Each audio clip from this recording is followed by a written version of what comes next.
Well, hello there. Hey, I appreciate those two thumbs up. Oh, just got this blown up too much. There it goes. There we have it. Dun, da, da, da. Okay, so part 16 of T-Mobile. So if you haven't seen the other parts, they're on this channel. And, man, I'm so tired of this. Okay, so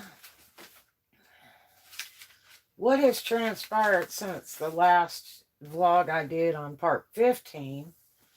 Um, that day, the district manager girl Morgan finally got my service turned back on. She was having a lot of trouble doing it. Anyway, so it is on currently, but I mean it's not 100% wonderful the way it works, but it's okay. I mean it's better than dial up. Um, but anyway, oh, somebody put two thumbs up and then they took a thumbs up off. But anyway, on Sunday, November 14th of 2021, Morgan called, but I wasn't at the gym. I was at the gym, so I didn't have my phone with me. Hey, this is ridiculous, isn't it? Um, and so we started texting back and forth, and one of her messages was, I'm at my family's house and for the weekend, and I said, well, I really need to talk to you. I'm glad you finally called, but I missed your call.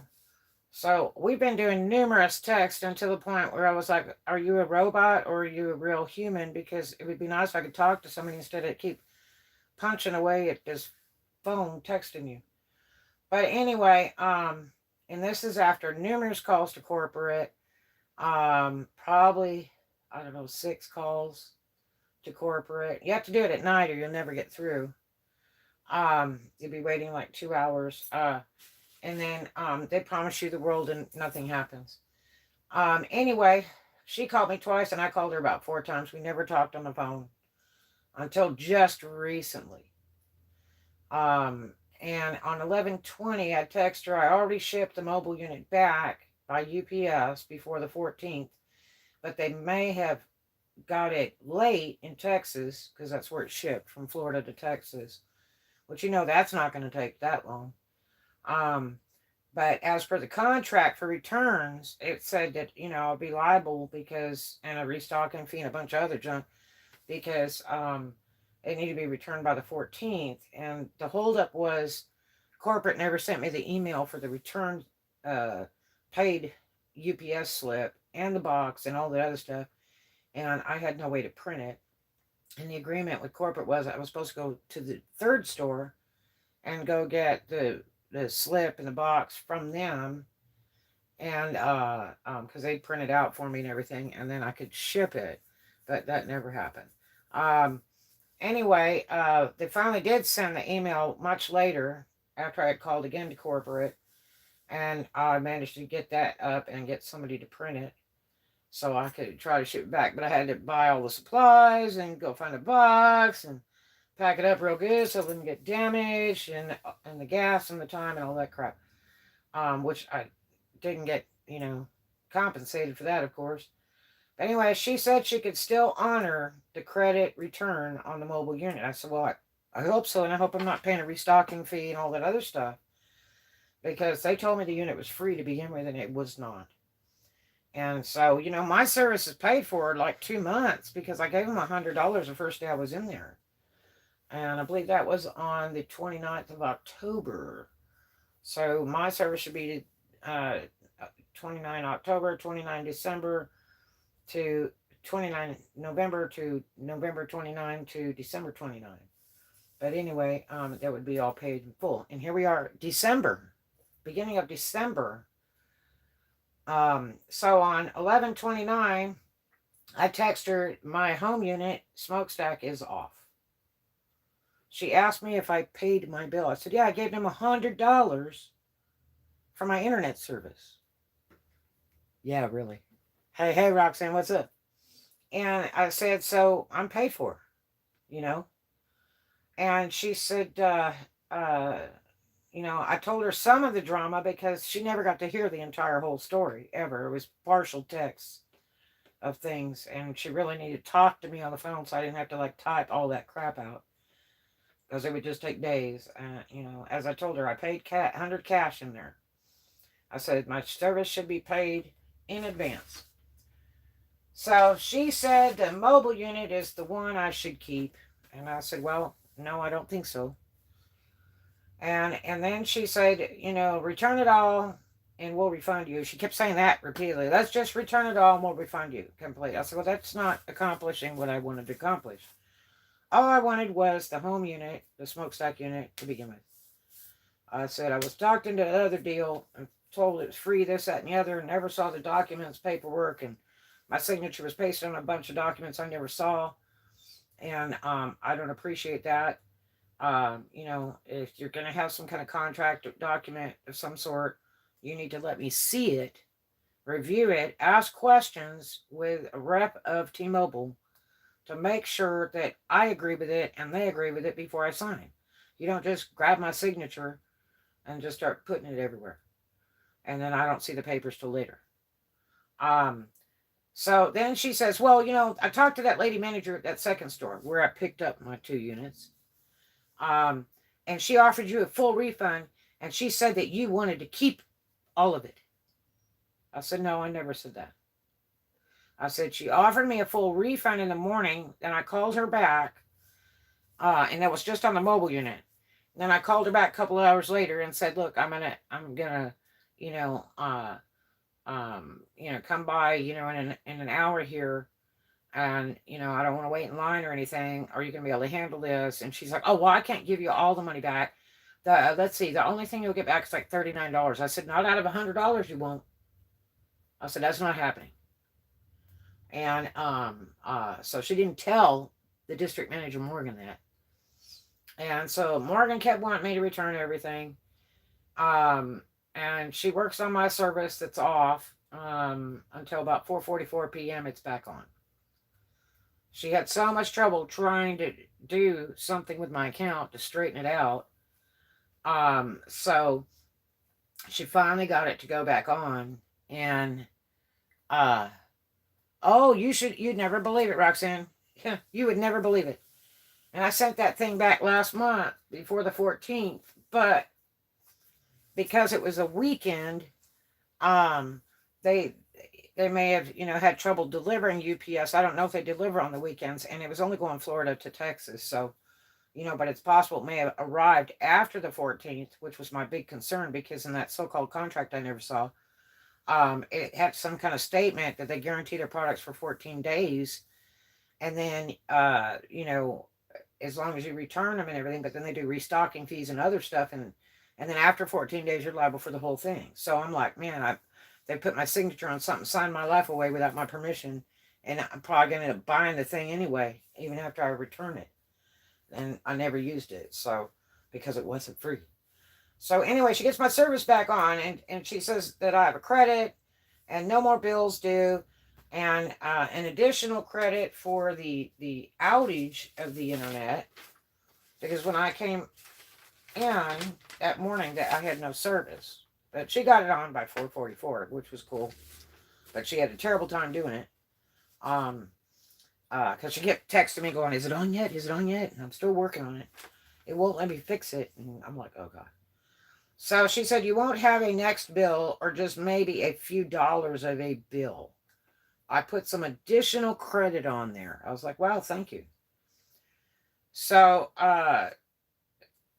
the mobile unit was still on my bill, but she said she would check with the Texas warehouse to get the charges removed because nobody documented they received the mobile unit. And I said, well, I've got the receipt of the UPS when I shipped it because I asked UPS for a receipt to prove I shipped it. And they said, yeah, that's a really good idea. That's what UPS told me. So I got that. And I told her, I said, do you want a copy of that receipt when I dropped it to UPS? And it shows the addresses and everything, all that. And she said, yeah.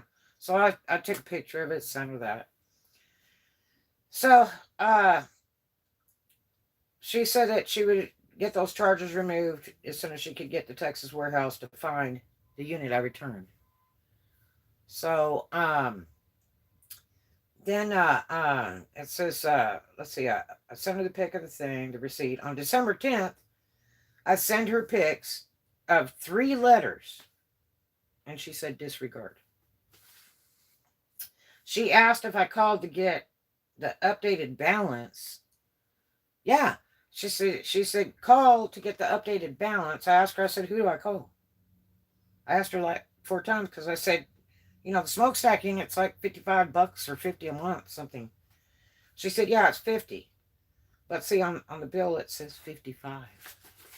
There's no other fees. There's no startup fees, no deposits, no equipment fee or anything on that smokestack unit. It was prepaid, postpay when I got it. Now the website's changed where it says just postpay. I'll show you what I got. Because I told her, I said, well, it appears to me that they've turned the service off. And that's probably why it's off. She's like, no, they didn't. I said, I imagine that's what it is. And she's like, oh, no, And I said, well, I hope not, because they have $100 of my money. And that's not cool. You know? So, on the 7th of December, I get these 2. Okay? And thank you for the thumbs up, you guys. And this one says, your line has been suspended on 11/28/2021. I get this on the 7th. And the other one says the same thing. Yeah, really. You believe it? So both of those say the same thing. They're separate notices for the 2 separate units, for the smokestack and the mobile, which I never plugged in, started up, activated on that mobile unit. So then, on the 9th, I get this.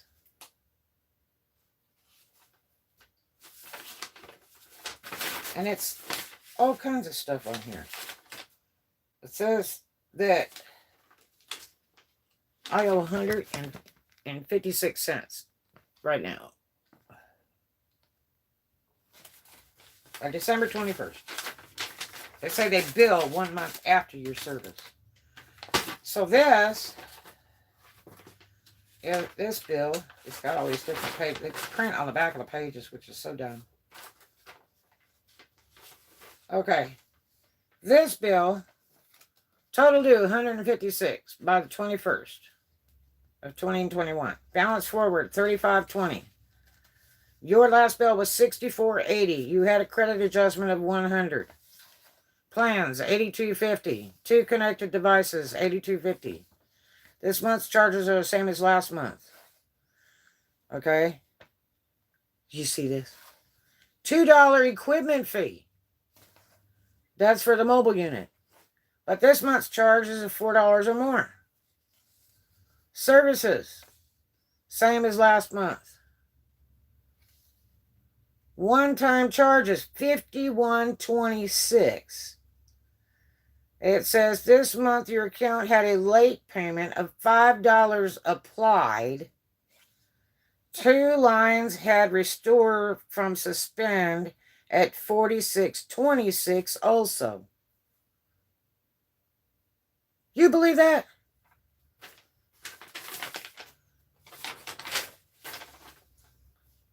Okay, now,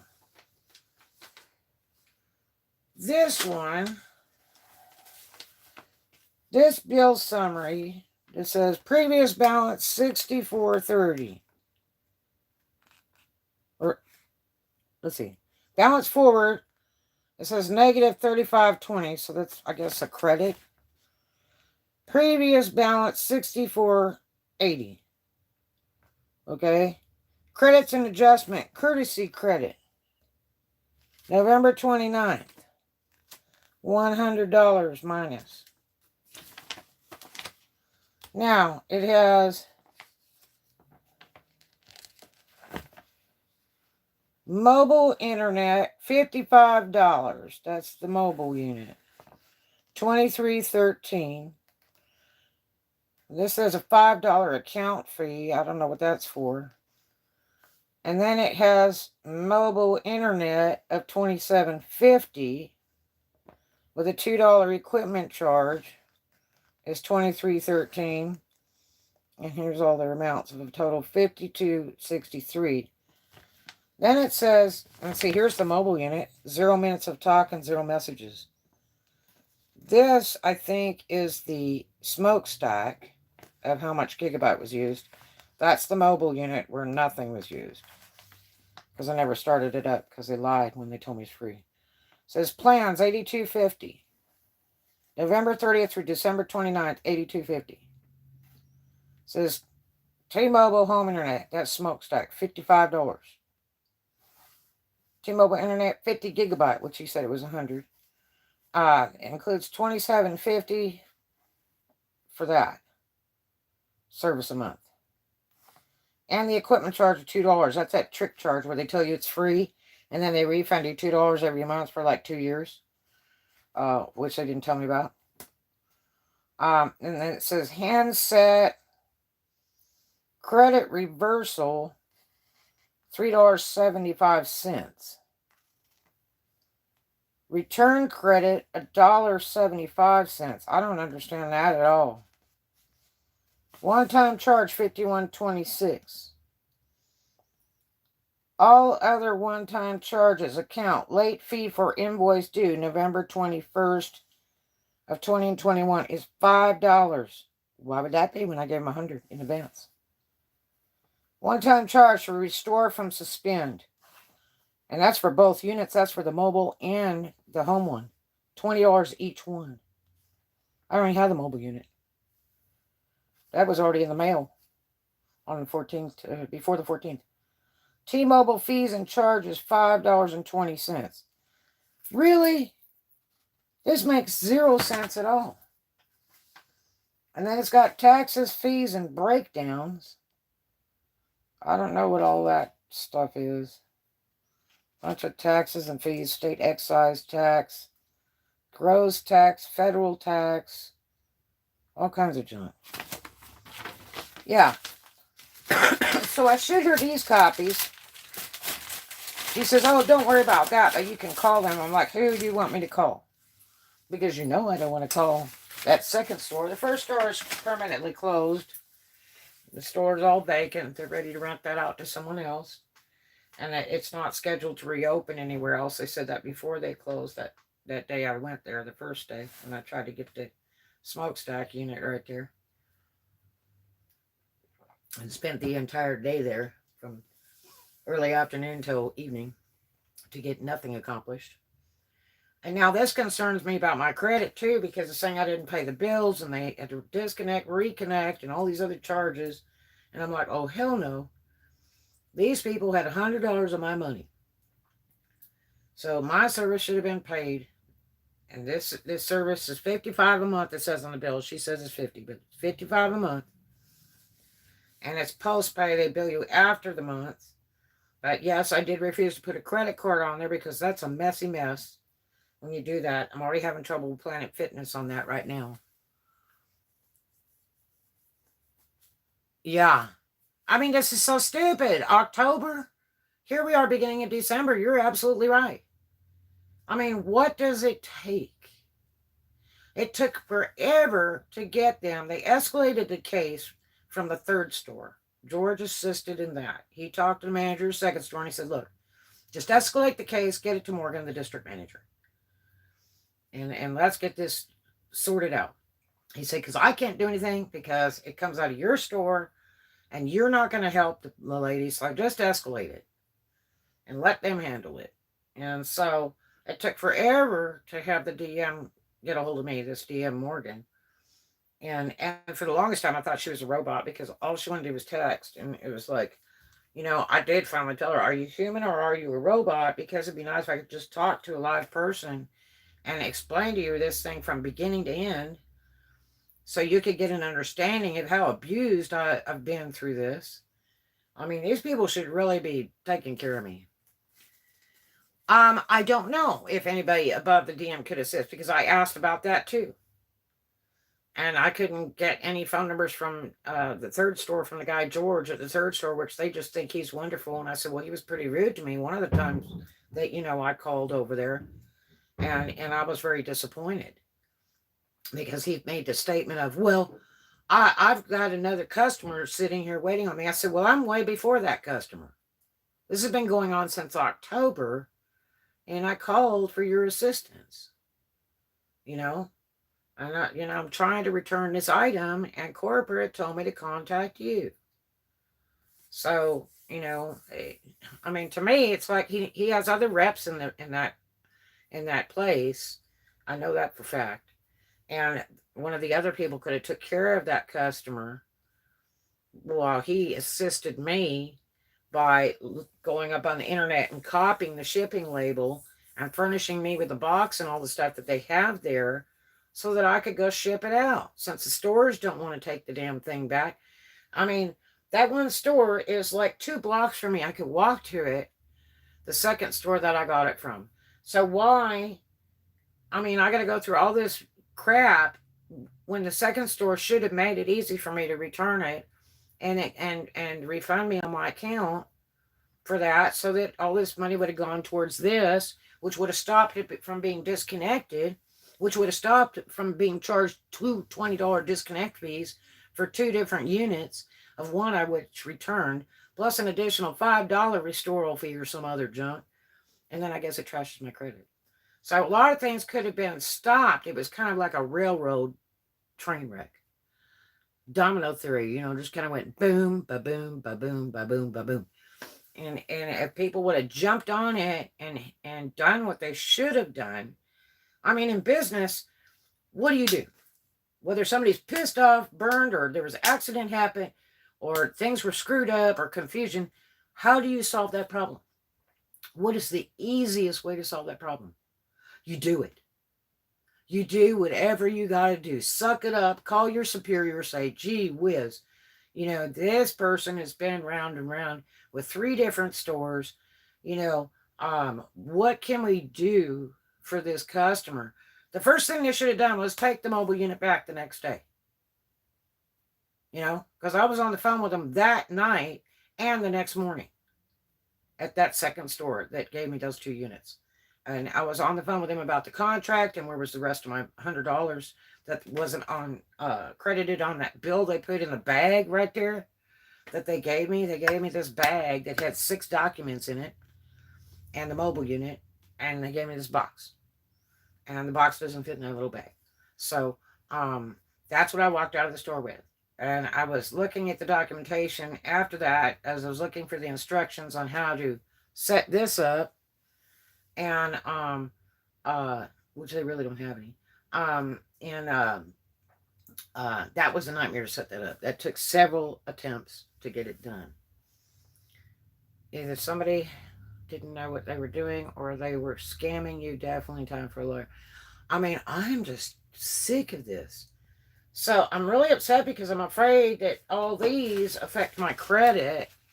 All these letters from the 2 shutoffs and on the 2 separate units, and then this bill that's due by December 21st.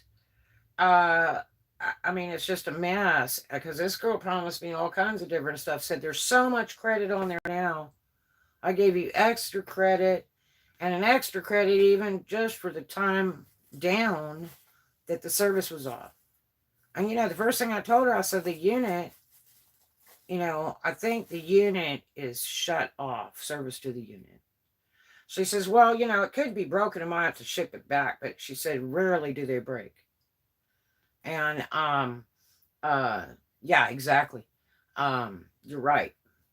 And, so, I said, well, if the probability of that smokestack unit is they rarely break, well, then I would imagine they turn the service off because that's what it seems to me. And I said, especially the way the unit's acting. I mean, I could reboot it. And I said, there was rain, but no lightning. So I doubt that it has to be reset, which is a living nightmare. But she actually had me reboot it by turning it off and then letting it jump back up and start itself up again. She had me do that about 4 times during that day, saying she had it fixed, and it wasn't. And she said she was having a lot of trouble going into the account and taking stuff off or fixing stuff or something. And she didn't know what to do. And she still wanted me to take all the units back. And I'm like, I already shipped that one back. Maybe that it's lost in the mail, but I hope I'm not paying on it, and I hope they're not going to bill me for the rest of it when I don't even have the unit. Because that's not even cool. Because, see, that's what's in that contract that I didn't sign, that they pasted my signature on. She's like, we don't paste signatures on. You had to sign the iPad. I said, yeah, the guy told me to sign the iPad to get the equipment.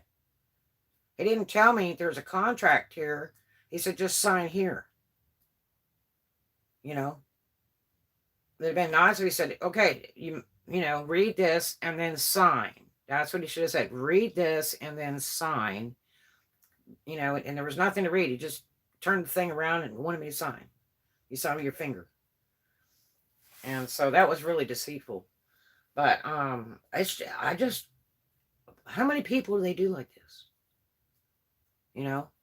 And what if you get the elderly people in there? And you're going to do them like this? That's not cool. That's such bad business. I was reading on the T-Mobile company, and they said the guy that owns it is really a good dude. But whatever they're teaching their reps to do, I don't think is good business. I think that's really inappropriate in a company like that teaches people that work for them to do underhanded things like this. It should be shut down. Because, I used T-Mobile years ago on their prepay. But the service was absolutely terrible. Because it only worked on the main drags. And if you went and turned the corner and went down 2 blocks, its service was off. You had no signal. So it was only designed to be like on the expressways and the main streets and cities. Other than that, you had no service. I mean, you'd be talking on the phone, all of a sudden the sucker would die. And it's because you got off the main drag. Yeah, exactly. Yeah, I don't know how they sleep. I definitely couldn't do an elderly person like that. Yeah, it's just like inappropriate. And a lot of elderly people are really easygoing. They don't want to do the fight. I'm going to fight. You aren't taking my money. Freaking, especially right now, you are not taking my money. So yeah, it's horrible business practice. It's bad enough when I have to do 16 vlogs about how bad T-Mobile is. That's shameful. That is purely shameful. It should be 2 vlogs. One to complain and one where they fixed it. Right? But no. 16 separate vlogs. And I mean, I could have spread all this other stuff out in a bunch of other vlogs, but I just did it all once, boom. I thought it was over with when they turned the service back on, which I knew it was shut down. And these letters confirm it, but these letters are so late. Look at 12/7, 12/7, 12/9. Why are they sending it after? Okay? Because that service was shut off, the 20th? Let's see,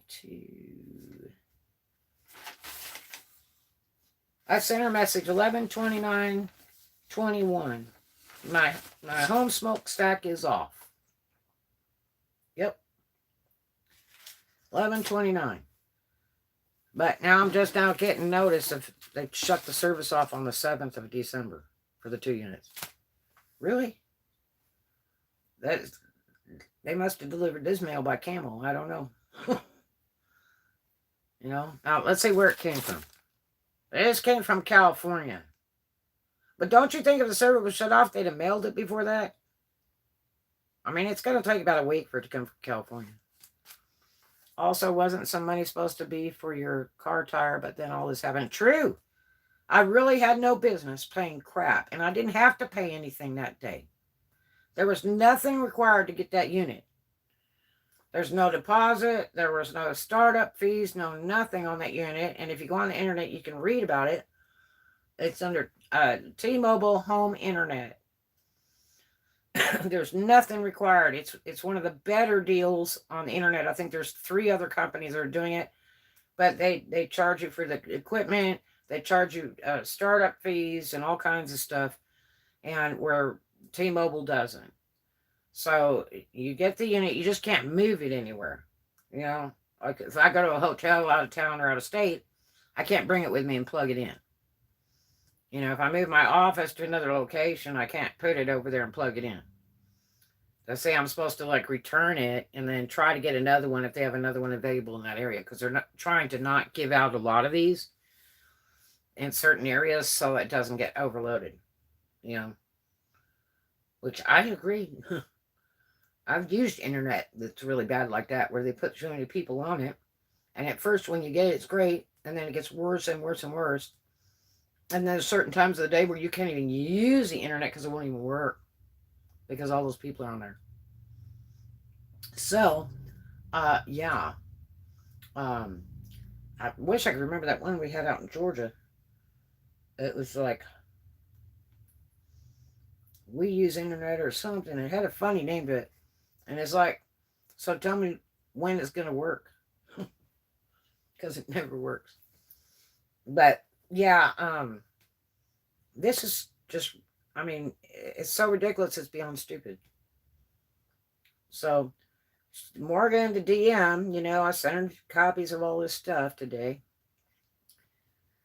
It might have been HughesNet. No, it's a funny name.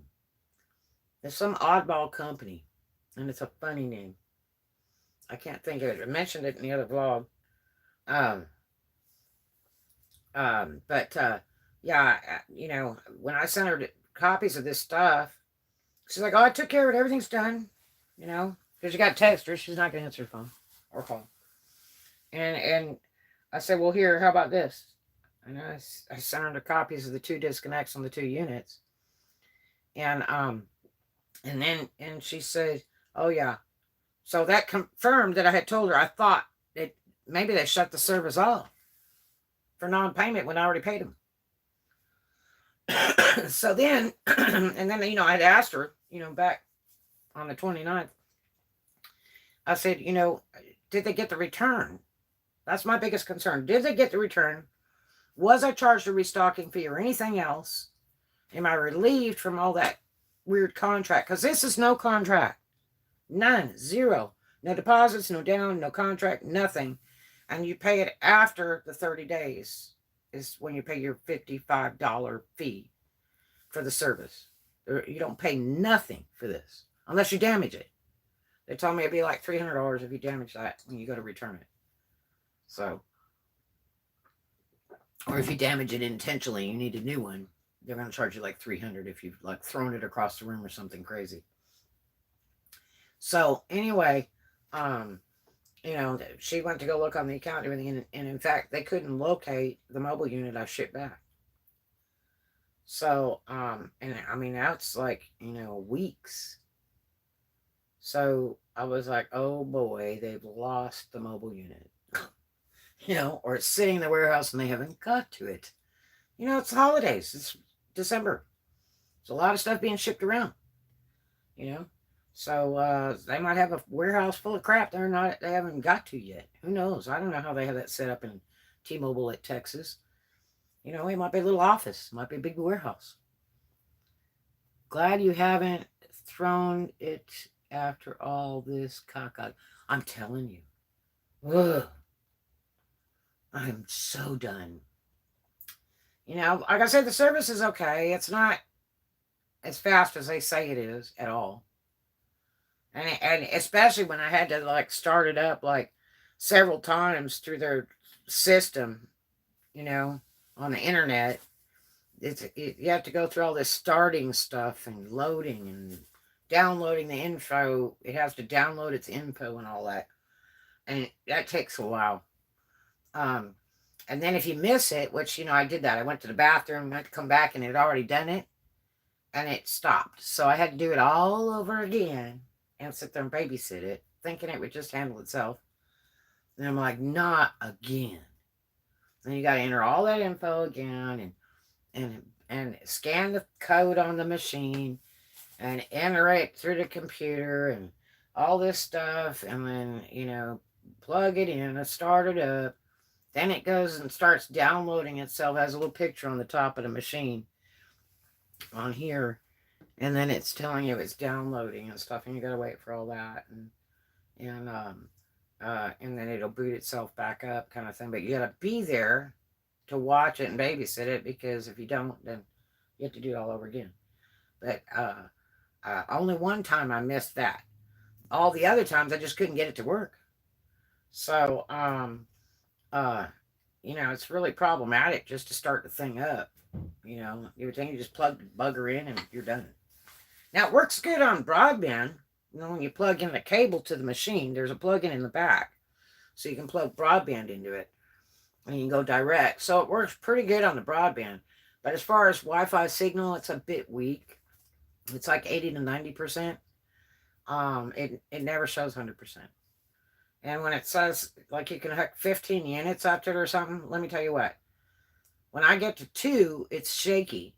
When I get to 3, half the stuff doesn't want to run. So that's a lie. But yeah. But I mean, it's okay if you just have one thing floating on it.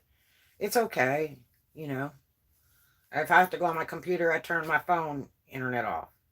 That way my computer rides solely on this. And it gets a little bit better service, but it's still not 100%. It's like 80.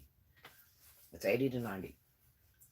And if I don't turn one of them off, then it really runs like caca.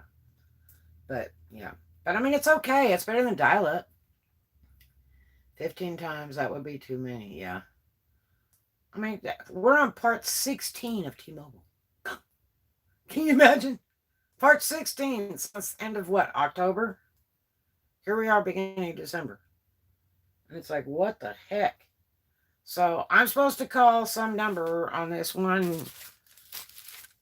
I guess this one. She said there's a number on here, so I gotta look see if there's a number on there, and then call them and see what the deal is. Because she said, oh, when you call them, you'll see that everything's all credited, it's fine, and you're not supposed to pay anything. And I'm like, okay. Because that's not what that bill's reading. Because she helped me on the 29th, right? On 11/29/2021.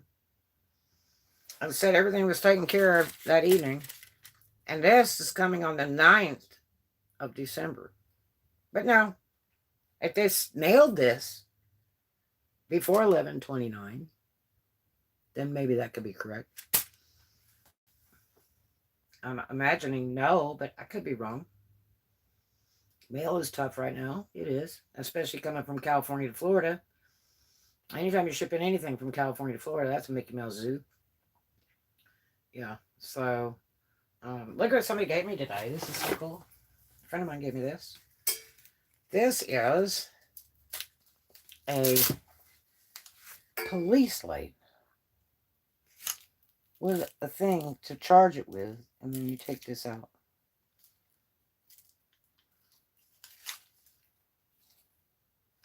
So I have one from Harbor Freight, but it works like crap. The expensive one.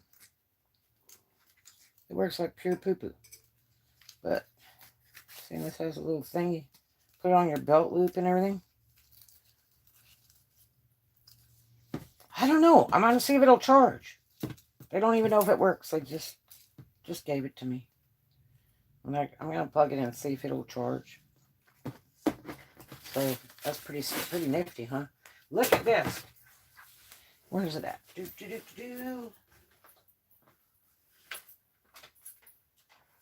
So I'm looking on the internet for boot jewelry because I need the caps. It's the 3rd pair of red boots I've ever had in my life. I gave the other 2 away because then I hate them. I will never wear them. But the last ones I gave away were suede, and that's why I really hated them. Because everywhere I live is like by the rain. But anyway, I want to get the gold caps and the gold trim for the back. And like nobody really has any. But I was looking for boot jewelry. And like nobody had any real boot jewelry. You couldn't even hardly find the little things that you put on there. Because I got a bunch in a box somewhere, unless it went on the other storages that were stolen. So I decided I was going to make boot jewelry because, thank you, because there wasn't any. And so I did this yesterday. And one, because I really like this piece. I've been looking at this piece several times in the store. And they had a sale, so I got two, which were not cheap, but, and it's fake. It's a stone, but it's not real turquoise.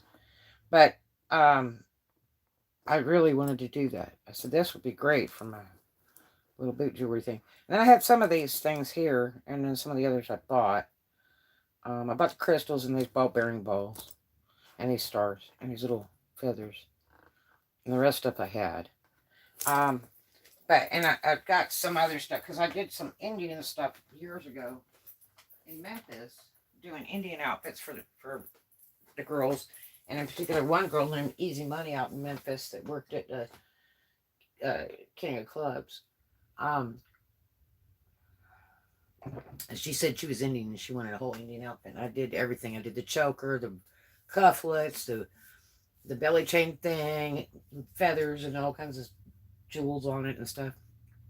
And the outfit, and removable feathers so she could wash it.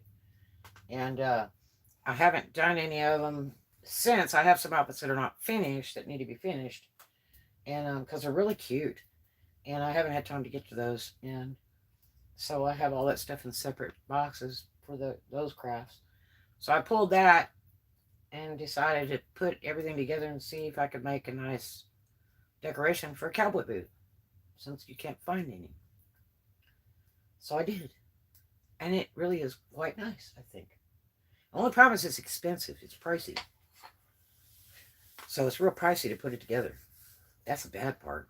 But there's some that are like $100, and so they're higher than me on these some other decorations that people were doing. They weren't even in leather or anything. So maybe it'll sell, maybe it won't. I'm gonna do one more that's a cheaper version with smaller stuff on it and see. I'll list that and see if it does anything. I'll do it on a made to order basis type thing on my ad. That way if they order it and I have one available to sample, then I'll just ship that.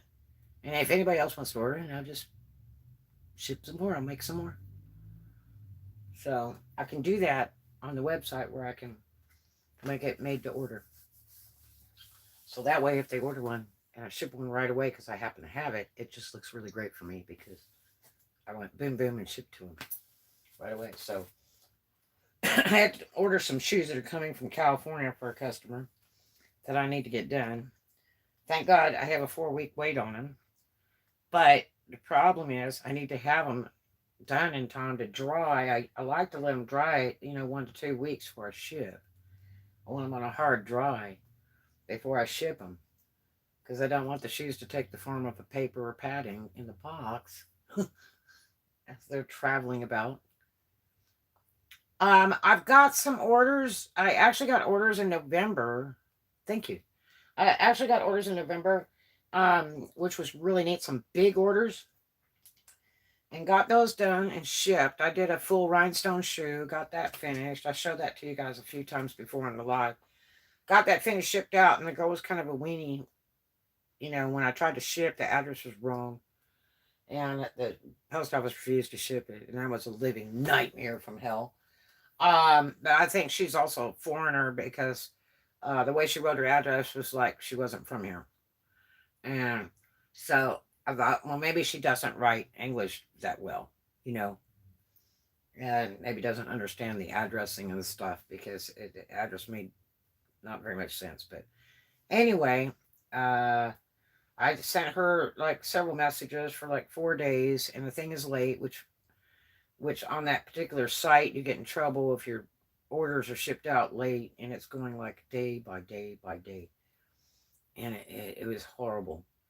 And she never answered for like a week, and I thought, God, maybe she's in jail or died from corona. So finally she answers and she says, I have stuff shipped all the time from Amazon and this website to that address. And I said, well, the postmaster won't ship it.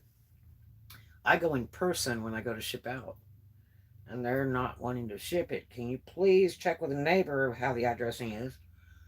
look at your utility bill and see how that comes on the addressing or something to please help me so I can get this shipped. Because it's expensive to ship. You're talking like $15 if you ship, priority. Those platform shoes, they weigh a lot. And the further away it goes in the States, the more expensive it is. This is only about 6 hours away in Florida that this product had to go. So I was supposed to get off pretty good. Because, normally I just stick it in the flat rate priority box. But I thought, well, it's going to be cheaper than that because it's only like 6-7 hours away from here. So it's down by Tampa. So, which I could drive there, which I'd like to be driving there today. So I put it in another box, packed it up really, really good, and I couldn't get it shipped. So then when finally get it shipped, because the postmaster Googled her address and it fixed it and everything, and then said he could ship. And then he asked me how I wanted it shipped. I said I want it cheapest way, but I need a tracking number. And I guess because I wear a face mask, he didn't hear what I said or something. And I ship over there all the time. This guy's wonderful. He's the best guy there. Bruce is his name. He's super neat. So, anyway, somehow or another, after I left, I went to look at the receipt because I'm like, God, why did they charge me so much? It was like $11 or something. And I was like, why did they charge me so much when it's going 5-6 hours away? Because on for a couple more dollars, I could have had it shipped priority two-day delivery on the flat rate. If I'd have put it in one of those, and I look at it, and he shipped priority. Ugh. And I didn't need it priority because it's in the same state, like 5-6 hours away. It wasn't necessary to pay priority. It's still going to be there pretty quick. So that was the sad part. But it's all right. She got it in only a few days. She got it on Monday, and after the poo-poo messages she sent me a message on Monday and said, I am in love. I got my shoes today. And that was super good news. I was so happy she got her shoes. And she paid a lot of money for them, Plus, I gave her a free upgrade. Why? Because I couldn't locate the shoe she was looking for. It's a competition shoe, and it's a 1-inch platform with a 5-inch heel. Yeah, thank you. And I couldn't find it. And so I was like, oh, hell. So I sent her a message and said, are you using it for a competition? So you're required to have those dimensions? Or would it be okay with you if I upgrade the sale to a slightly taller shoe? And we're somewhere between 1 1/4 to 1 3/4 inch front platform, and then the 5-inch heel. And she sent message back after about an hour and said, that's just fine. I said, no, I'm not going to charge you. It would be a free upgrade. She's, no, that's just fine. So then I ordered, one that was available. Matter of fact, I think I ordered two, because I usually order two from two different places to see which one comes first. And I got the shoe and went ahead and worked on her order, and it just took absolutely forever. It takes so long to set those stones. And but it came out really nice. And she's super happy. And they got pretty dry. They weren't as dry as I would have liked them to be, but they got pretty dry. So as long as they got there all looking good when she got them, that's all I'm concerned about. So they'll dry. They'll continue to dry while she has them. Thank God. But the stuff that I use is waterproof. So it's not like the stuff people use like that Mod Podge and all that garbage. Mod Podge is nothing more than Elmer's glue with a touch of varnish in it. And it is not waterproof or water resistant. It will wash off. And so if you're doing anything like that on shoes or clothes with Mod Podge, it is just like kindergartner's glue. It is not made for these things. And there's a girl making them hand over fist in Tampa using Mod Podge. And they're garbage. But I've been doing rhinestone shoes for many, many years. So I know what I'm doing. And I was the first customer because I made them for me to begin with before I started making them for other people. And I know how to do it really good. So, yeah. But I mean, you literally, if a customer spills a drink on your shoe, if you rinse it off with Mod Podge on it, yeah, it's just like Elmer's glue. That's what Mod Podge is. I don't care if you get the dishwasher safe one or whichever one you buy, and it's really expensive in that little jar. It's the same thing you use for like paper mache. Remember when you were a kid and you take an object, like you take a balloon or something, and you cut up newspaper strips, and then, you use like flour and water together, or Elmer's glue, thin down with water, and you stick it on there with a paintbrush, and then you lay the paper on there, and you keep putting paper all over, paper all over, paper all over the strips, and then you turn around and you let it dry for like a week, and it gets really hard, and then like you pop the balloon and pull it out of the middle or whatever, and you can make like a mask or something out of it. That's exactly what Mod Podge does. Same stuff, different day. It's not waterproof. Um, and it just kind of it decays after time too. So that's why you don't have all those cool things you made years ago. And I got the computer. Oh yeah, that computer I have installed the card for the video display. So cool. Really? Oh my gosh! Yeah, you were talking. You were gonna order that.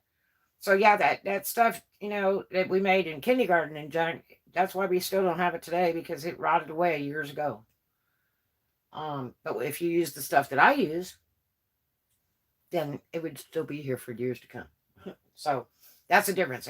If a customer spills beer on accident on your shoes, and you want to try to rinse it off the bathroom, all that stuff's going to fall off if you use Mod Podge. If a customer spills beer on the shoes I do, and you want to go in the bathroom and rinse it off, it's not going to hurt that shoe at all. Yep, that's a fact. So, yeah, I believe in making a good product. I don't want the stuff to come back. I don't want to play with it for it to come back. And I don't like the bad news about it, and I don't like them telling other people about it to ruin my business. So I try to do the best job I can so I don't have to deal with all that. Make the best product you can, make it worth it to the people, and make it not problematic. So in my time of doing stone setting and stud setting on garments, I've only lost 2 studs ever and about 3 stones ever my whole life. So that's how good my stuff is. And they're like, why? And I'm like, well, because I don't want it coming back. I'm doing it right the first time because I don't want it to come back. I don't have time. I have other stuff to make. So I'm doing the best job to my ability. I want you to have a really, really good product. I want you telling other people, like a billboard that's free. Oh, Red made it. Where'd you get it? Oh, Red made it. That's my free billboard. The more girls that buy it, the more girls that buy more clothes, then one, that's just free billboard all day long. Red made it for me. I still have it all these years. Red made it for me. So that's a reputation I have. Quality. So, and I don't charge $1 million for it either. In this day and age, you can't really charge for your time when you're sewing or making something. Years ago you could. You could charge for your time and the supplies and keystone it out 3 times the price, like you're supposed to do in fabric in clothing. But you can't do that today. You get very little. You need to have a good price and sell in quantity. Like those shoes, that's a $1,000 job. But she only paid just under $200, and that was for the first level shoe. That's not for what I gave her.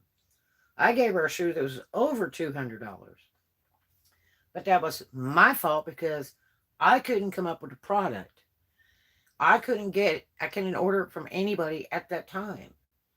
And I mean, I spent, 2 days trying to fool with it, see if I could get it some way, somehow, and nobody had it. So, I thought, well, hell, I'll make her an offer. Otherwise, I'm just going to refund her. And I didn't want to lose that money. It's almost $200. So it worked out great. She accepted the offer. It wasn't under restriction to where she was using it for, a competition for pole dancing or, bodybuilding or something like that. So she wasn't under restriction. It was for her personal use, for on stage, or just, she might have just been a regular person, never danced in her life, and she wanted to go out in, we don't know. So, good rhinestone shoes are hard to come by.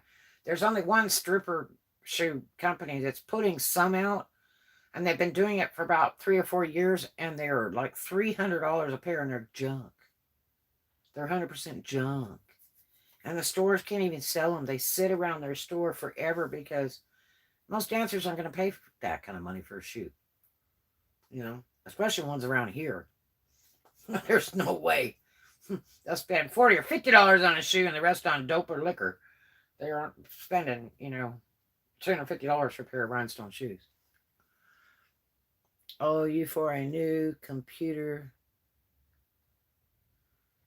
Yeah, he was gonna order a new gaming card for his computer, and he was kind of looking around for one, and he kind of hesitated getting one, and then he thought, well, I guess I'll go ahead and order it, and it just came in.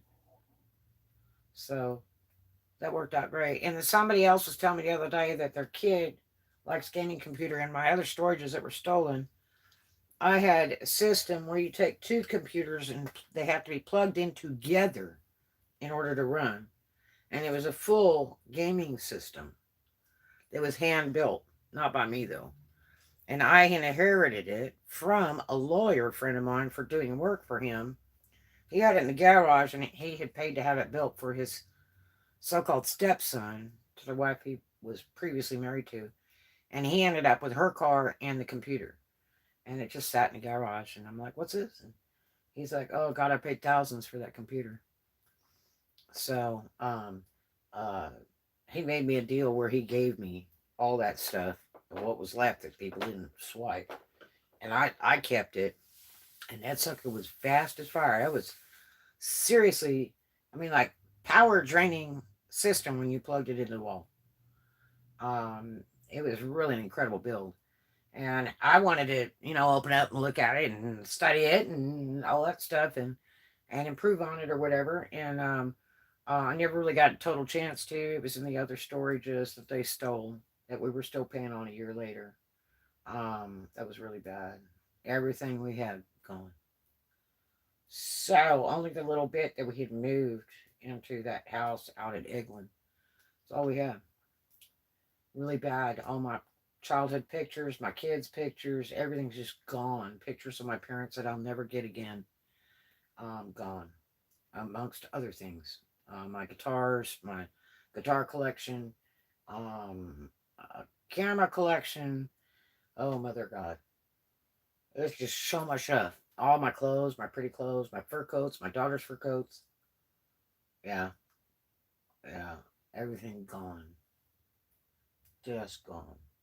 Plus all my computer building equipment and computers and all that stuff gone.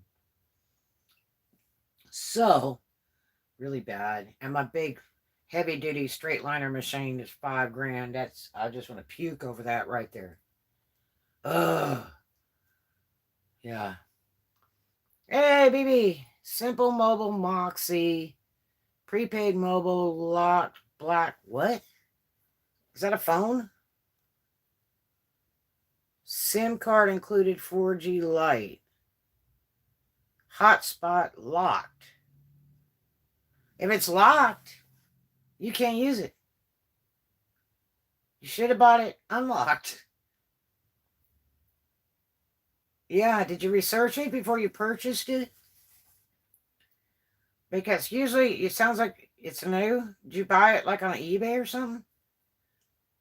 Because you just said on there that it was locked and uh on Amazon. Yeah, you might have to pay to have it unlocked, or it may not unlock at all. A lot of times people sell that stuff when they get it free as a promo. They'll turn around and sell it and then turn their service off, and then they don't return it to the company, and they'll sell it on eBay or something like that. And you can't do anything with it. I bought a phone like that myself. You buy a card. I don't know. I don't know. I don't know. Usually if it's locked, period. I've got two phones that I bought. One from a flea market. It was huge money. And I have never been able to turn it on, and it cost me $40 taking it to a phone place to have them work on it and reboot it and clear it and all that other junk. And I went to 5 different phone companies to try to turn it on, and they would not let me turn it on. Yep. So that's what you call locked. It was bad. So that was a total loss. Dude made out on my money, $500. Yep. Yep. And he's selling all kinds of phones. But yeah, be careful. I hope you're able to turn it on. Plus, you have to make sure that the service is for your area. I bought um, um, like a mobile unit when I was in a house out in Elba, Alabama, out past Enterprise, and it's kind of country out there, and they don't have much mobile service out there for phones. Um, and as a matter of fact, I think to use my phone, I think I had to go outside the house to even use it. Um, and so I went to Walmart, and they had some kind of Walmart service that you could buy this uh, Wi-Fi hotspot thing. And I looked at the papers they had on it, and I called the company, and they said, "Oh yeah, it'll work there at that exact address and all that." So I spent $125. Then I had to buy the card for like 60 or something. And then we tried to turn it on, would never work. And then it was based on a local company like T-Mobile or something, or Verizon or something. So we went to one of the Verizon stores near the house and talked to them. And they said, "There's no service here for that. For that address you're at, there is no service for that." And I said, "Well, what do you mean?" And so it was a nightmare. So I go back to Walmart, and they said, "We can't take it back because it's open." And I'm like, "Well, I had to open it to do the card, to load the card to it, to get the service to it, and all that." And Simple Mobile 60, that might be the same thing I bought years ago. And they said, "Well," I said, "I want a refund because it does not work. You lied. You lied on the paperwork, and the company lied. And I went to the company that's supplying the internet for it, and they said it does not cover. They could have told me that walking in the door." And I said, "So I need my money back." So they refunded me for the unit, even though I had opened it, but they wouldn't refund me for the card because they said they don't refund on phone time cards. And I was like, "Oh, hell no." So I ate it on the card. Yep. I went through that. Just make sure it works in your area, because I'm telling you, I went through that and I was mad as hell. Plus, you have to spend all this time at Walmart. It takes like hours playing in the Walmart store. And you got to talk to this one, that one, this manager, that manager. They have to call people and all that kind of junk. And they argue with you and go, "Well, we can't take it back. It's already been opened. That's our policy." And it's like, well, if you're selling a product you say that works and it doesn't, you're wrong. It's illegal. They made it a law, as a matter of fact, a couple years ago. What is the max amount of data you can use? Oh, on the one that BB's and them got? I don't know. On mine, there's no max at all. On this gateway, there is no maximum at all. There's a guy, if you look on the internet, about this unit, the smokestack unit by T-Mobile, because it's fairly new. It's only been out a couple years, and people had to pay for them at first, and now you don't. There's a guy that did a big article on it, and he said he's got it hooked up to just everything. And he has used up this huge amount of gigabytes. It's like 1,203,080 gigabytes, so there is no limit. And I'm like, whoa. See, what I need to do is go get my Roku and my TV that's hooked up to the Roku and bring it in my office. If I had time to watch TV, it'd be ideal. But I need to go get that, and I could be watching my Roku with this thing. Yeah, for free, like I did at my last house, which was so nice. I like to watch YouTube on my TV. It's way better than looking at it on your phone or your computer. It's really cool when you get to watch it on TV. Yeah. If you haven't done it, you got to do it. It is the way to fly. You can buy those Roku units. We got the cheapest one made. We looked at all of them. They had like 4 kinds. And I asked the guy at Walmart about it. And I said, "Do we need to buy the expensive one, or what's the difference?" He goes, "No. Just buy the cheapest one. That works." I'm like, "What?" So we did. It was like $30. My daughter figured out how to get it all hooked up, programmed, and all that junk, which took a while. And she got it going. And let me tell you, it is so cool. And so if you have internet, you can run that Roku. And so we had internet at the other house. I paid my neighbor for it, and he set us up a separate line on his thing. And I just paid him cash every month, like 20 or 25. And so, um, but I didn't know if it's unlimited or not. I really restricted my use to it because I didn't want to, overload his internet, make him pay more fees or something, or slow it down. So I just used it very conservatively. So I just watched some of my favorites like BB and Inspirational Nomad and some other people. Every day a little bit, and that's it. And then the rest I used for my business, for listing stuff, working on my website and stuff like that. And so, um, yeah, but that Roku is the way to fly, man. You will love it. You will absolutely love it. Thank you guys for the thumbs up. I appreciate it. We got 3 so far. Yay, yay. But yeah, so well, baby, I hope your stuff works, but when it says locked, that worries me to death. Because a lot of that stuff, when it's locked like that, is locked to a certain company or system, or it's not unlocked so that somebody else can use it but the original owner. Whether it's brand new in the box or not. I bought the World Series BlackBerry. That was a big deal, the BlackBerry phones, for a while. And I bought that sucker brand new on eBay, and I won the bid for like a $700 phone or something like that, $700,000 phone. And I won the bid for like 200 something. And this phone was brand new, still had all the stickers on it and everything. And it was just mint. But when I took it down to the company to have it turned on, they refused to turn it on. And the claim to fame was something like, well, they must have got it on the free deal, and then they decided to turn around and sell it. And the problem is that, once you close your account or whatever and you haven't paid on your contract, then they renege the service on that unit, so they block it so it can never be turned on. So I've been through that like 3 times now, buying stuff like that, new and used. I'm just kind of done. I'd rather just get it direct from the company or Walmart or whatever, because it's a nightmare. You have to really know what you're doing when you're buying stuff like that on Amazon or eBay or whatever. And remember, on Amazon, it's not just the Amazon. Amazon, anybody can sell on there. I sold on there for years and made bank. I really prefer Amazon over any of those other sites. Any of them. Because eBay, it's like paying for a brick and mortar building. And you might as well just go rent a real live building. Because eBay charges so much. Amazon's a lot cheaper than that. But Amazon has a huge reach. I didn't even know about Amazon until, I guess about 2004. My baby sister's like, why don't you sell on Amazon? I said, what is Amazon? And she told me, and man, I'm going to tell you what, that is amazing selling on Amazon. You can sell, and sell. But they've booted me like twice from Amazon for doing bad things, because I was selling e-cigs from my e-cig company, the e-cigs I designed and the juices that I created myself when the market began, but they were still trying to figure out if it's going to be legal or not legal or what it was going to be. And they booted me twice.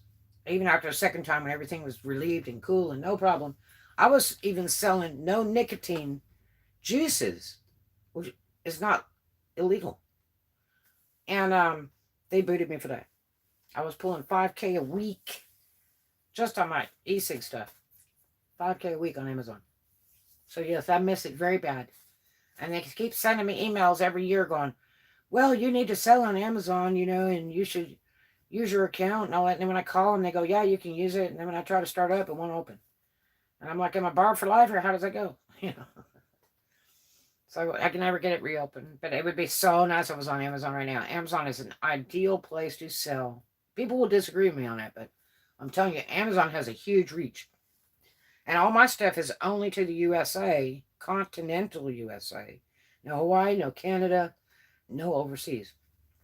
I sold bank. Yep.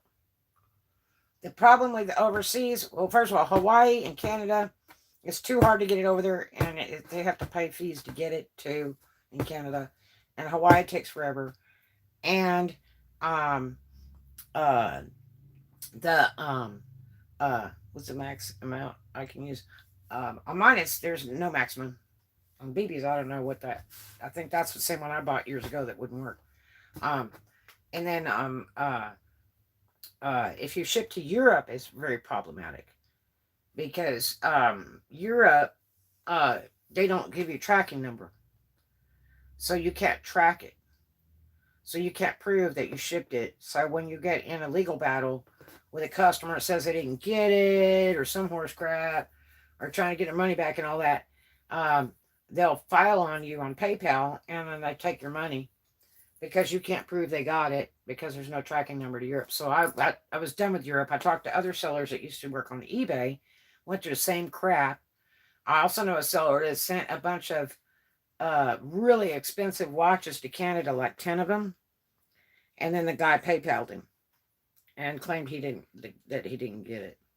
And that was like in the thousands of dollars. So um, to save the bull crap with PayPal and stuff, then all you want to do, yeah, it is. I'm telling you, all you want to do is not ship overseas and stuff like that. I'm going to use it when I drive to North Carolina and Puerto Rico. Like on your internet thing, you hope it'll work. This one here is not relocatable. It can only work where it is right now. I can't move it down the street, take it to a hotel with me, nothing. Yeah. And I'm like, literally, like I can't call you and go, okay, can you, restart it over here, this address, whatever. Nope. I have to give that one back. And then pray to God I can get another one in the other area because they're only giving so many to each city because they don't want it overloaded. Now, if it's a mobile unit, that's a different story, but that also varies too. It depends on the carrier. You got to remember, Verizon has the most area. Out of all of these cell phone places and all that, Verizon has the largest amount of coverage, period. And that's why, like with Straight Talk, you have different services. They run like AT&T, Sprint, and then a T-Mobile one and a Verizon-based one. And so if you get the one with the red map, that's usually Verizon-based. If you look on the back of the box for the phone, it'll say, or the unit, it'll have, like the red map, blue map, whatever. And so you really want to get the one with the red map because it's Verizon-based, because it works just about everywhere. If your area favors Verizon, I mean, there are a few areas that don't. I remember when Cricket was the number one phone working in Louisiana. So if you had anything other than Cricket, it barely worked. I don't know what it is today. That's ways back. I remember where, T-Mobile was fantastic in Huntsville, Alabama. It says T-Mobile. T-Mobile sucks. Ew. I don't know why you did it. It's just what I shipped back, man. I'm telling you that T-Mobile's bullcrap. It only works on the main highways. It is absolutely worthless. But that's the unit I just shipped back. Yeah. So, good luck with that. It would definitely not have got T-Mobile. Unless those areas favor T-Mobile. Because it's only going to work on the main drags and main expressways. T-Mobile doesn't want to work 2 blocks off the main drag. It's just they don't own enough area. Verizon is taking the lead now. I remember back when Sprint was around. Remember the people that had Sprint, and they'd be complaining. They go, "Man, I got this really good deal. It's like $19.99 a month for my cell phone." And then after a month came, they're like, "Man, I got $1,000 phone bill," because it would go to roam everywhere and pick up off other places, and they were paying roaming fees. And they just wanted to pull their hair out. It was so bad. And they just ended up letting the service disconnect and just go to another company and open up. I mean, I've had a few T-Mobile phones. I loved them. Absolutely loved them when they worked. It is the absolute most crystal clear service you'll ever get. The next best was that Virgin Mobile. The only thing with Virgin Mobile, it doesn't work in real remote areas. 2, The other problem with Virgin Mobile is if you have a problem with your phone or you're trying to load a card to it or something, or add time to it, when you call their service number, it's got all these stupid damn recordings with music and stupid crap on there till you can even get to the part of make your selection. And I got so tired, got it was like made for high school kids with all that stuff on there. When I call you, it's for business. I'm not here to listen to a freaking concert of music and what Virgin Mobile's coming up with next and their new stuff, and you better check it out. And be referring people before I can even make a selection of whatever my problem is and push the button. I was so tired of that. It was so bogus. But I mean, and I really liked Virgin Mobile, but it wouldn't work like out at our lake house and a couple other kind of remote places. Verizon was the only service that would work in those remote places, like Lake Eufaula, out by Abbeville, down by the Florida State line in Alabama. Verizon was working there, and not Virgin Mobile or T-Mobile. So I mean, good luck with that. I mean, I don't know why you picked T-Mobile. T-Mobile is the shittiest service, man. Period. For whether it's prepay or monthly, it's just the signal's crappy. The only reason that I got this one was praying to God it would work in the city. I mean, like I say, it only works 80 to 90%. It's not 100%. Where they think it's super ultra fast, and it's not. I mean, it's just better than dial-up. Kind of like the elevator music on hold. Yeah, if you ever had that Virgin Mobile, they do that. I mean, when they answer the phone, the first thing that goes, "Hey, we're so glad you came." And they have a bunch of music, like all this rock and roll crap for about 3 minutes. And then they go, "Hey, by the way, we got this new thing coming out," and they got more music, and this goes on for like 10 minutes. And then finally it'll say, "And why are you here? Push button 1 or push button 2 or push button 3. And I mean, it takes all that time to play on that. And then when you push the button for the selection you need, then they come on there talking some more crap. "Hey, we're so glad you pushed number 3. Now, if you'll just wait just a moment, there's a couple people before you, and it shouldn't be a very long wait time. And also, we have this other special going on, and we got a new phone that'll be coming out in the next 2 months." And I mean, it's just like, I'm done. Why can't I just call the number? You give me 6 selections, I push a button, and we're in. You know what I mean? Vask Tech, and what is that, Virginia? What does that do for us? Are you just trying to spam my channel? Because you're in the wrong place if you're spamming. Yeah. Thank you. I hate these stupid people who come on here and want to spam my channel. Why? Are you too cheap to buy, freaking advertisement? But you just jump on people's YouTubes and put your trash on there? Go get some money and pay for advertisement in newspaper or online or whatever it takes.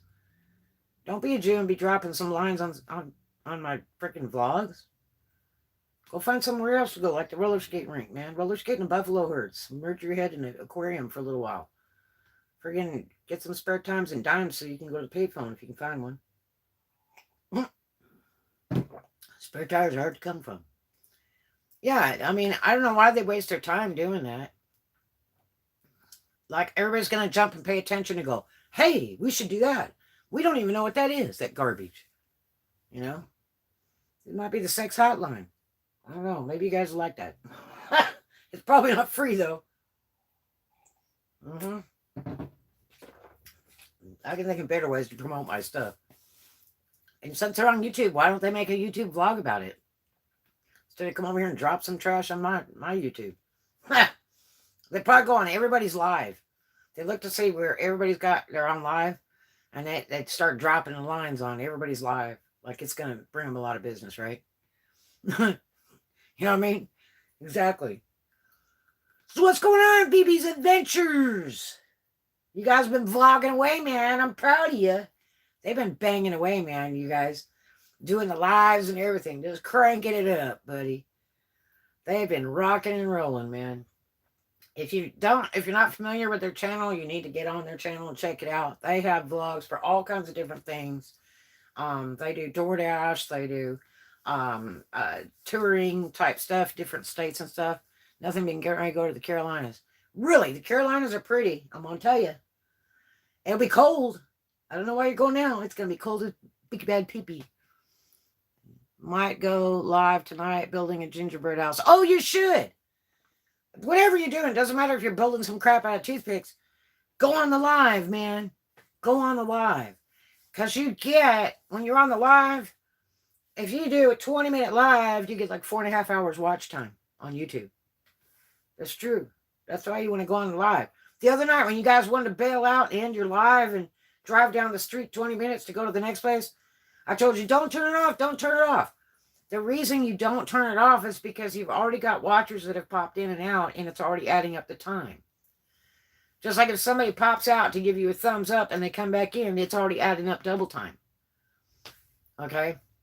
So, if you'd have left it on while you're driving in the car, because you know people are going to listen to you, talking in the car and junk. If you just let it roll till you got to the next place, you get longer watch time. I mean, it just, like I say, like 20-minute vlog is like 4.5 hours. We had to because we wanted to eat. So you eat. You can stuff a burrito in your mouth but still be talking, man. People love it. Gingerbread. Yeah, she says that she's making a gingerbread house this evening and thinking about going live. I say she goes live. Baby's a riot. She is. She's a crack up. And her dude is really funny too. He's they call him cameraman. I know these people personally too. When my daughter and I went down to the Tampa area, we all got together and stuff, and these people are just like they are in their vlogs. They're real. They're really neat people. They're really a lot of fun. Now, actually, he is much quieter in person than on YouTube. But baby is about the same, if not better. I think it's called Geiger bread. What? Geiger bread? What do you mean Geiger bread? Is it going to blow up? Oh, ginger. It was like Geiger counter bread or something. Got golden in their heels. Oh, you bought it and you got to put it together? They were selling boxes of those at Walmart where you could do them and put them together, which that would have been neat when I was a kid or when my kids were kids, because then you just have all the bits, because it's really a serious thing when you're trying to make a gingerbread thing from a cookbook. You have to about be an engineer, which I am. I got 3 ME degrees, but most people can't do all that stuff like I do. So it's incredibly hard for them to even attempt making a gingerbread house. I mean, it is a serious thing with the construction all, but these kids make it neat to where anybody can do them, where you can turn on buy that kit for your kid who's 8 years old and they can put it together themselves. I mean, it's really super neat. They're not that expensive for what you're getting. So it makes it real fun. Plus, since you don't have to do, a lot of them come with the stuff already cooked and stuff, and the decorations and all that.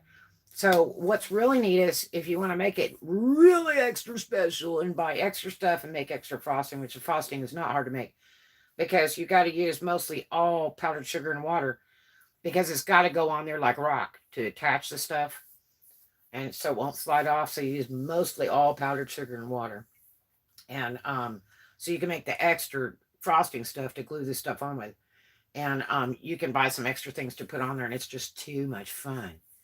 So anybody can pretty much do it, from a little kid to an older person, without too much trouble. It's really neat and very well worth the money. Most of them are pretty reasonable. Like I say, I bought some for gifts for people. One year Walmart had them on sale before Christmas or Thanksgiving, and it was like $4 a kit.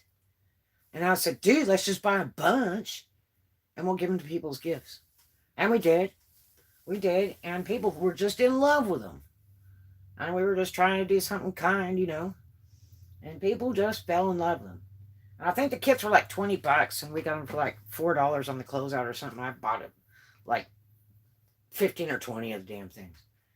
And we just were giving them away to friends, going, here, happy holidays, and people love that. So yeah, that's fun. You do need to YouTube that. People will love that. And do it on the live, man. Do it on the live. Christmas cookies, not sure what they're called, but they have sprinkles and they're really soft and sweet. Yeah, I love to make cookies. God, I wish I could do it now, but I'm a boondocker. But I make really good cookies that like sugar cookies, but mine are made with half wheat flour and half regular flour, and so they're healthy for you, but they're real like it's like biting into a sponge. They're real cakey. Yeah, I'm gonna do it live. You better do it live. Hell yeah, that'd be too much fun. People will love that. They will absolutely love that. It's hard though to read the comments and stuff when you're on the live, but they're gonna be there, and you can always read comments after you do it all if you want. You can go through all that after, and it just extends the length of your live. And like right now, I've been on here. I was gonna be on here like 12 minutes. Do you know that it's 1 hour, 25 minutes, 23 seconds? But this will add up to like a 6 hour vlog. Yeah, on YouTube time. The lives like do extra time, watch time. So it gives you so much more when you go live. But yeah. Yep. So yeah, that'll be fun. That will be so fun. But yeah, Virginia's super neat. And the Carolinas, it's just cold right now. But it's so beautiful that way, especially the driving.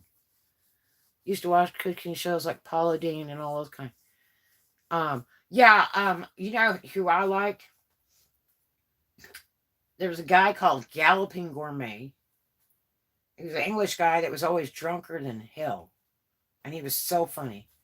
I might boondock for one night. Yeah, you can go to the Flying J's. They're really safe. They have security and police watching there and everything, and park near the truckers where all the truckers can see your car, because if they see anything weird happen, they can call people in Flying J and let them know if if somebody's doing something to your car while you're sleeping or something. um but that's what I do. I'll park like in front of like 10 tractor trailers. um and because there some are reps, some are not, and it's like having full security. It really works out nicely.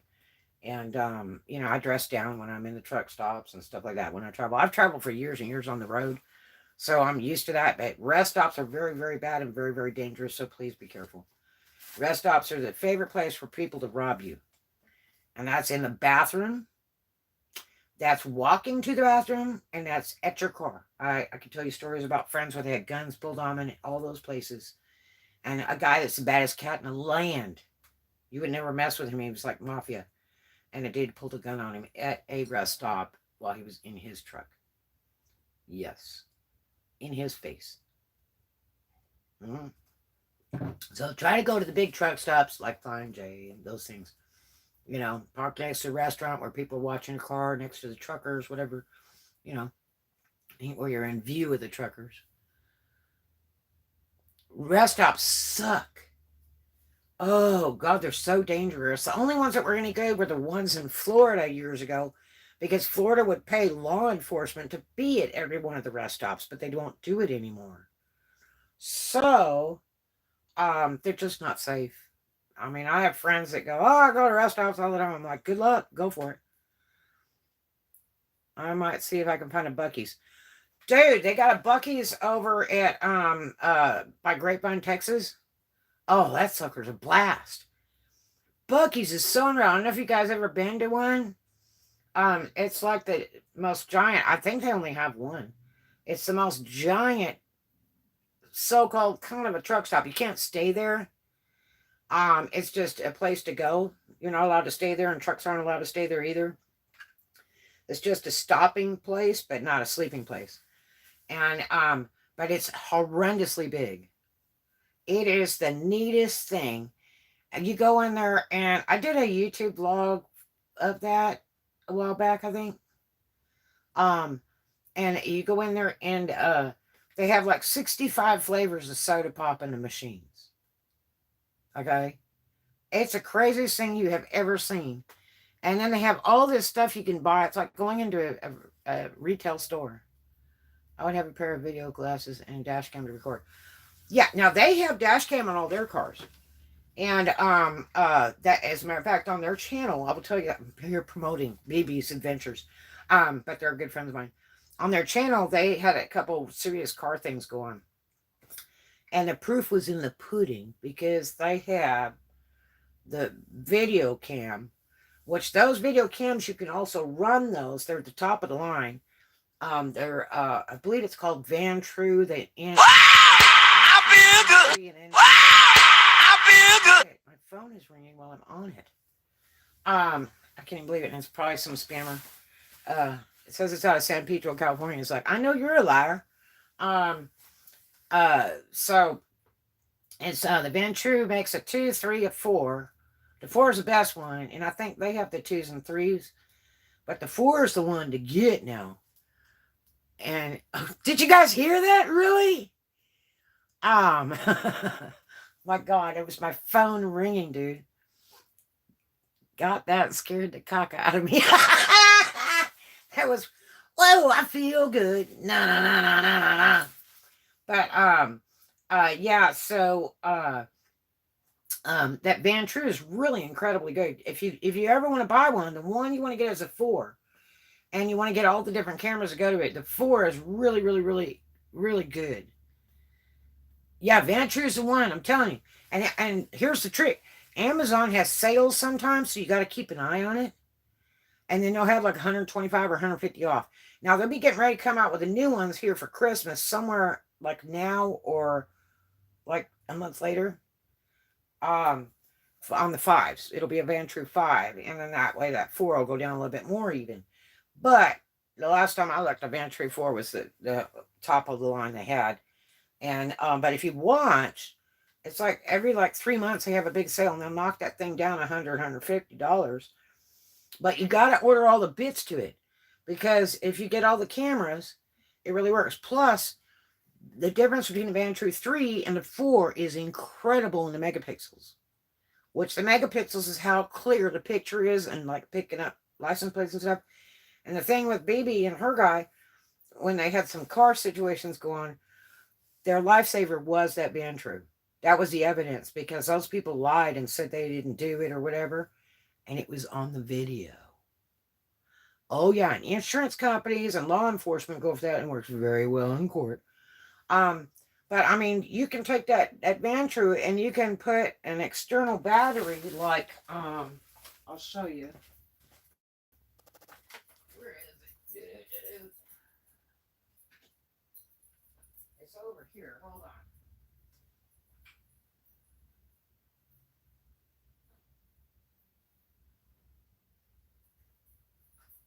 You can get this big battery.